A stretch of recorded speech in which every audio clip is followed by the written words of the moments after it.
Give yourself permission to achieve good. And this, you know, why to give you permission? Because we all know we need all this. But again, uh, the moment you think of a big dream, what happens is you say, no, you are not enough, you are not worthy enough. Those things come automatically whether you give yourself or not, you think of not. That those are by default. So let us accept as to how we can give ourselves permission. And let me share the screen with which we'll start this journey.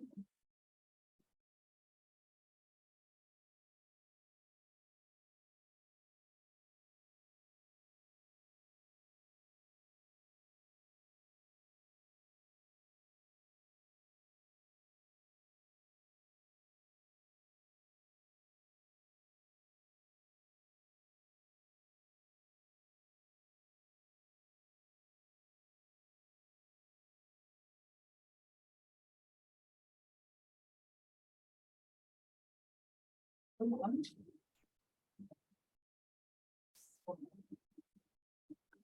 you able to see this?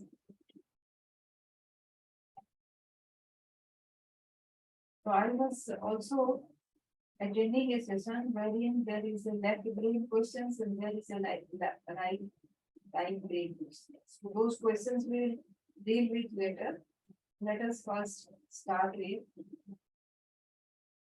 give yourself permission. And this is going to be very, very important for us as to how we are going to give permission for this.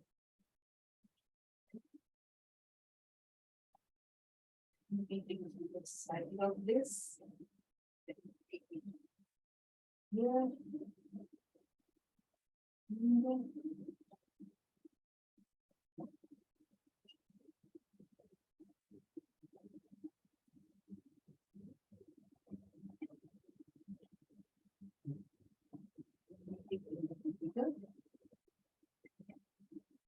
Let us see how we can give permission to be the greatness that we always dream. My friend Roger is a talented financial advisor who struggled to break through beyond the commission threshold of $80,000 a year. He had a dream of building a robust business, but just always seemed to end up getting stuck. He tried practicing on his own with a partner and on his own again. A thing he did seemed to make any difference. He kept asking, how can I work with clients who have more money to invest? I sent him some referrals, but they weren't the big hitters Google was today. But then an opportunity arose when a friend messaged me about a 19-year-old man who had just won hundreds of millions in the lottery. As it turned out, one of the lottery winners' latest tweets was about an episode of the School of Greatness. I reached out to the young man to congratulate him and warn him of the challenges that would be coming his way. After all, about 70% of people who win the lottery go broke. Some drug addicts or die by suicide within a few years. I offered some support and made myself available if he ever wanted to jump on a call for guidance. He ended up taking me up on my offer. Over the course of several phone calls, I learned his story. Although he seemed to have a solid support team around him, I offered to connect him with my friend Roger and encouraged him to talk with other advisors as well to make sure he had a fiduciary in place to guide his financial decisions. He agreed. I went back to my friend Roger and I asked him if he would be willing to have some calls with a young, not selling anything, just being of help and seeing where it might go. He agreed, and before long, we had several calls take place among the three of us. The young man had also connected with several other professionals before letting me know he really liked Roger and wanted to work with. Imagine my excitement when I called Roger to tell him the great news. Dude, This is going to change your life right now because this client is going to make you a multi-millionaire. And then he said something that so totally surprised me. I'm not ready for it. What? I got that's what do you mean not ready for it? I have never had a client that big. I don't know how to manage that much. I practiced a little tough love. I am telling you right now, I don't think I can be your friend if you are unwilling to take this risk and take this on. You have been asking me for years for bigger clients. Now, here I am helping you, and you are telling me you can't work with him because you don't feel ready. Then I let him have it. I can't send you business if you are not willing to go for it. Why was I so annoyed with Rosen? Because life was offering him an opportunity, one he had dreamed of and desired for so long. But he was unwilling to give himself permission to take. He was living in self-doubt and fear, and this was keeping him from fulfilling his meaningful mission. Roger agreed to think about the opportunity after a few weeks. He decided he would take on the new client, but with the help of another firm, one that would pay 50% of the commission to partner with him that has the experience and resources for managing larger clients. This partnership gave Roger the comfort he did at the start, but it only took a couple of years for him to grow the confidence of to manage not only the young man's financial matters but also several other bigger clients on his own. He then made 100% commissions instead of only 50%. In a way, by bringing in a partner, Roger gave himself a partial permission to succeed. He didn't fully trust his ability, so he felt he needed someone else's credibility to take on bigger clients. It was a step in the right direction because he was willing to act. When he eventually realized that people he leaned on did not know much more than he did, he had the confidence to give himself full permission to go all in. And yes, they still was. A treason of your own making.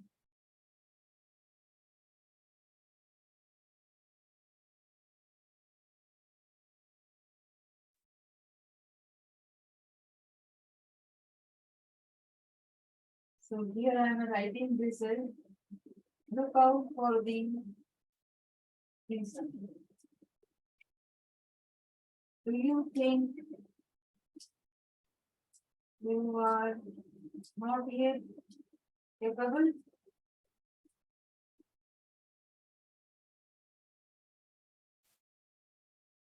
It seems everyone is looking for permission these days, whether it is from a therapist, coach, friend, client, or family member. We are all looking for someone to give us permission. As I think about our desire for permission, it seems there are three forms you might need to give yourself on your way to accomplishing your meaningful missions. To become your idea, to eliminate and to show emotion, if you withhold permission from yourself in any of these areas, you set yourself up for problems. Give yourself permission to become your idea.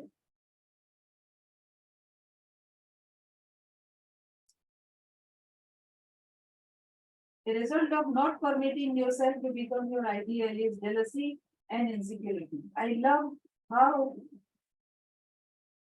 Gary Bernstein expressed this idea. Jealousy is a form of witnessing undeveloped parts of yourself, ourselves. You might look at someone else and resent the qualities they reflect, but nothing is preventing you from developing those same qualities. You just have to give yourself the affirmation and permit yourself to become your desired self. As Seth Godin put it, so many of us are waiting to be picked. Our cultural instinct is to wait to be picked. We seek out the permission, authority, and safety that comes from a publisher or a talk show host or even a blogger saying, I'll be picked.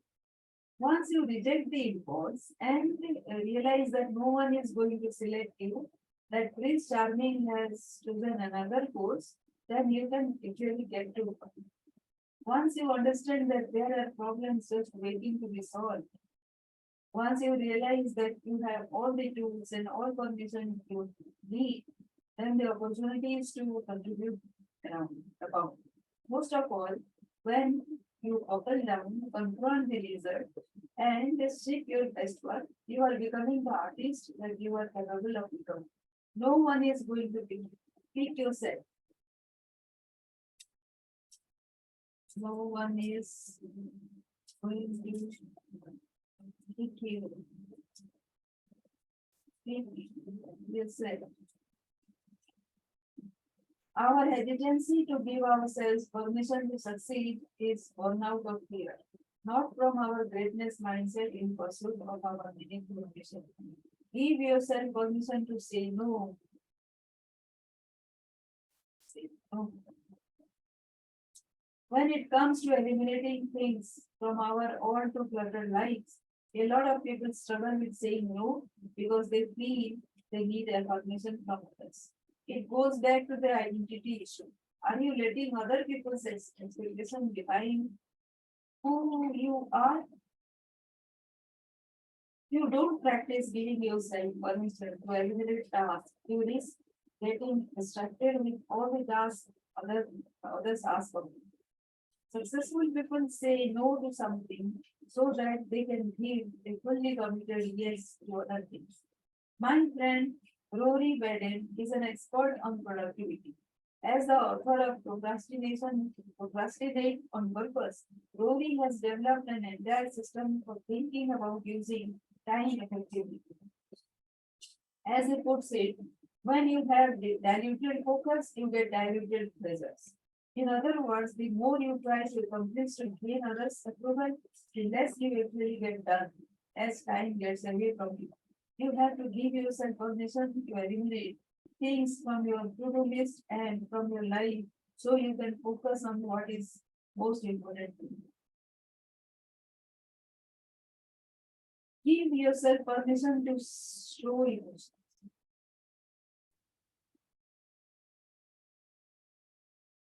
Can you think of a time when you did not permit yourself to feel the full state of emotions you needed to in order to heal your past? Maybe you didn't give yourself permission to feel that pain because it was uncomfortable or awkward. Gabby also speaks about this form of permission. She refers to category of emotions she calls impermissible feeling. She says everyone has endured some level of trauma, and within that trauma are often childhood feelings of inadequacy, rage, or self-hate. Distinguish.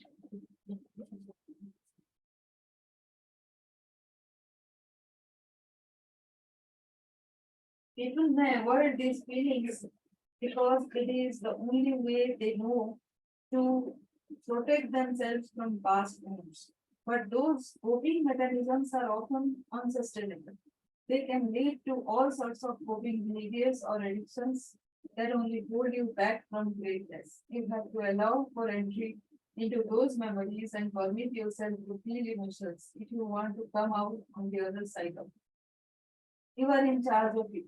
Stephen R. Covey is perhaps most famous quote.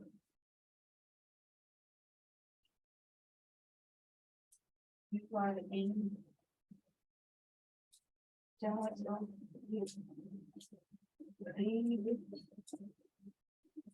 Stephen. Stephen.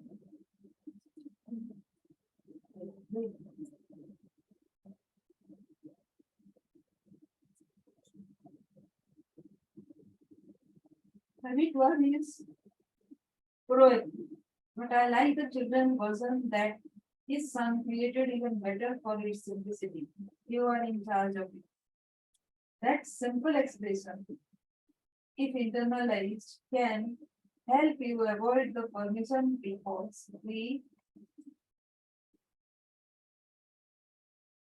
talked about earlier. It means you have the power to navigate your way to greatness. You don't need someone else to give you permission to do that. The guiding principle in Covey's teachings is the indifference between reactive and proactive attitude. Reactive people let their environment shape their story with language like I can't or I have to. They overlook how much influence they have on their circumstances. Meanwhile, proactive people recognize their powerless over certain aspects of their lives, but they focus on what they can do in response to what comes their way. Proactive people take responsibility for their story, and it all begins with giving yourself permission to take charge of your mental health. Taking charge means living intentionally. For example, Rory Beden teaches that the key to multiplying time is giving yourself the emotional permission to spend time on things today that create more time tomorrow. He calls this formula the significant calculation. It means you take command of your time and use it to do things that will save time in the long run. Scheduling is not just about calendars and to-do lists. Beneath our objectives are feelings of guilt, fear, anxiety, ambition, and drive. Even if we are ever aware of it, these emotions factor heavily into all our decisions. I seldom struggle to tackle a new challenge. I am usually daring to dive in right way. Where I tend to struggle is giving myself permission to slow down or adjust my approach to achieve goal. For example, I felt a lot of guilt about this book when I didn't get it done as quickly as I had planned. It took me a while to realize it was okay to push the deadline. That the priority was making it great and not necessarily making sure I stick myself in those initiate timeline. When I took the pressure off myself, I became more excited about it. I think when people put pressure on accomplishing their goals the perfect way, they often don't achieve those goals. Successful people know to have internal inflexibility, internal flexibility, have internal flexibility and grace for themselves instead of beating themselves up for not big enough.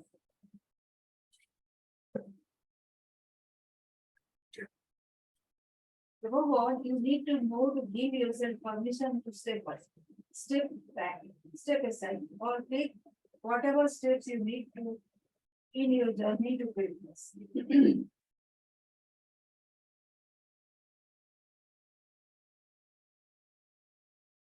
Let us do some exercises.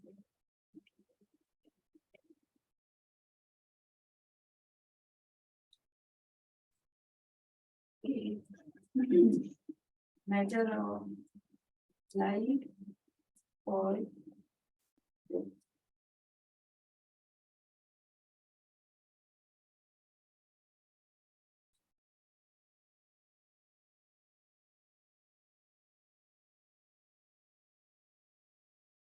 it can be difficult to see beyond our own self-doubt.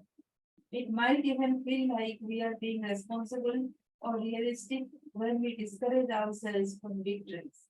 This exercise will provide a new point of view by helping you to imagine the stakes are higher. Record your responses in your journal, note apps, or other place of your choosing. So there is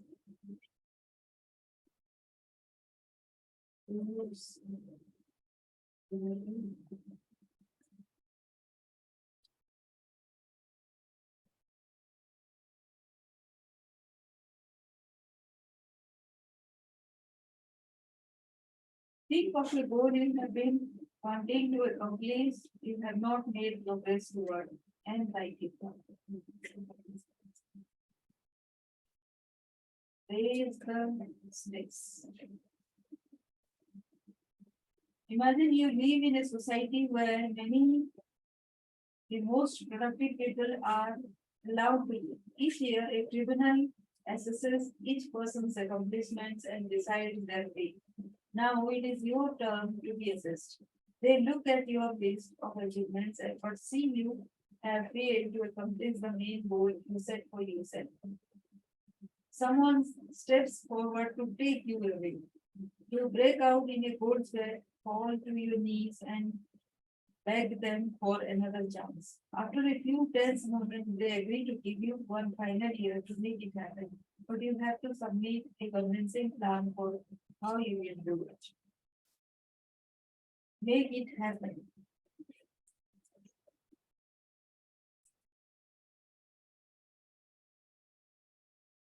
Take 30 minutes now to write a plan to submit to the tribunal. Take it seriously. Your plan has to be realistic and convincing. Whatever it takes, you must make it. So I'm going to make a plan. How I will do that plan is I'll uh, I'll just start the journal and I'll ask the first question. What needs to happen?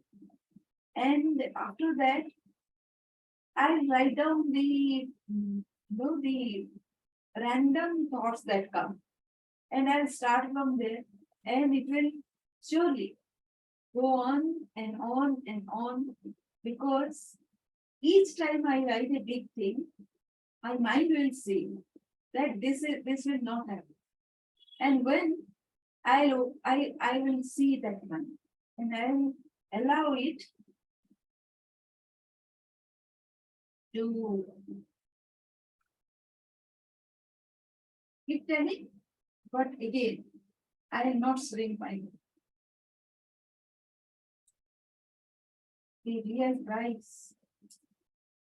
This scenario is unlikely to ever happen in real life, but the exercise puts you time in perspective. You might not lose your life by failing at your mission, but you may likely lose the kind of life you desire. Those are the real stakes. Not as pressing, but I would argue as equally high. This is the first exercise you do. Next is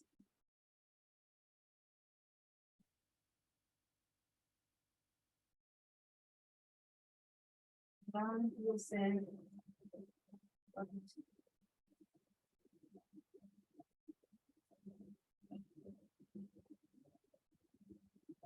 Choose a goal. Either use the goal from exercise one or write down the initial.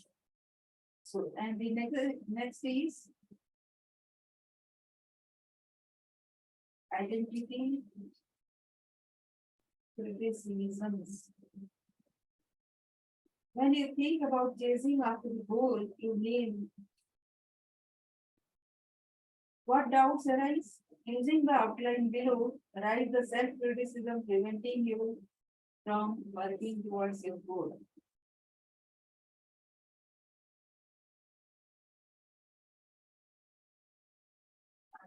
And enough. You're thinking like this. I am too old. Are you thinking like this? It is too irresponsible, selfish to go after this goal. It is too selfish to go after this goal.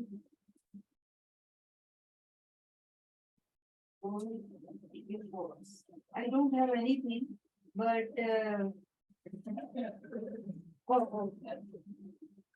because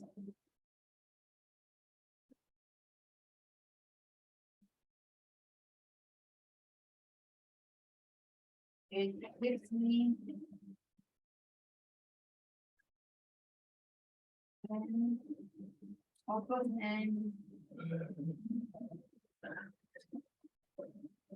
In my past, I experienced in my past, I experienced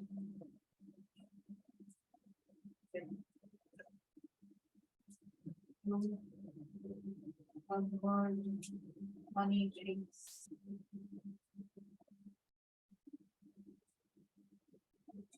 So not really.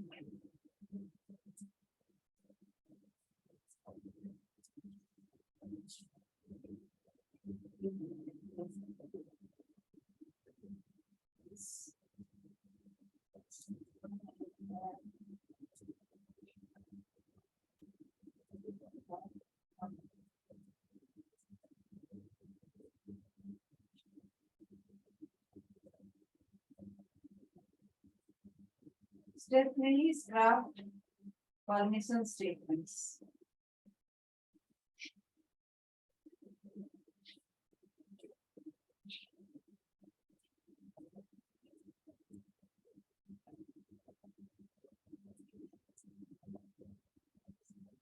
Using the outline below, create permission statements to combat the critics you identified in step two.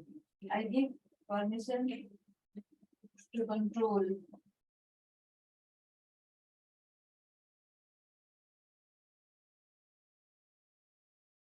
to control, to forgive, to this action, to feel, and fall forward.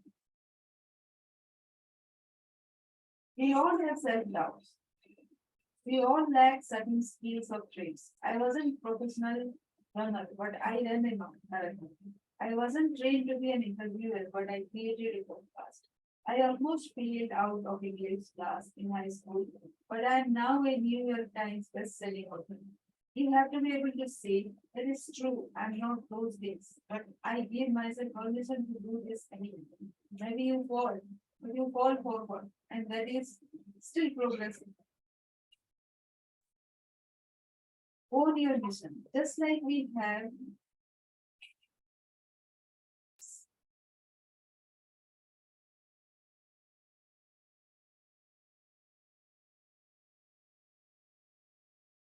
all forward, own your mission. Just like we have to give ourselves permission to take imperfect action, sometimes we have to give ourselves permission not to take action and focus elsewhere. Remember your mission and permit nothing to get in the way of that mission. Be your own source of permission because no one has the mission's best interest in mind more than you do. So do this exercise because it will take you some time to create this because yeah, our mind is very focused on what is how all these things and we need to have a have to create some plan of purpose in which we start taking action and as I say I always say that whatever we do achieve in our life is 30% of our action and 70% is lessons coming from something. And we need to achieve deserve those. So that is all. I hope this helps and thank you for watching.